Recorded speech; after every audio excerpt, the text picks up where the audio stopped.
settings sa inyong mga games na katulad ng Mobile Legends at saka Call of Duty.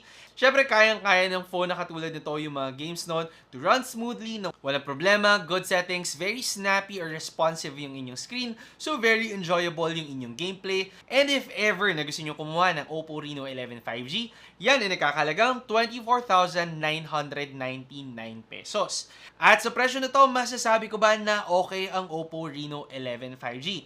Syempre, for an Oppo phone na tried and tested na nga naman talaga at ilang taon na sa industry, definitely masasabi ko na on the premium side ang Oppo Reno 11 5G. Pagdating sa kanyang performance, sufficient naman to for phones at this price range at lalong-lalo na pagdating sa camera kung saan isa ang Oppo Reno 11 5G sa mga nauuna on this aspect. If ever na ang priority nyo talaga ay camera on a mid-range phone, lalo na kung pang-portrait shots talaga yan, yung bagay na bagay for Instagram, definitely ito ang isa sa mga dapat nyo tinitingnan.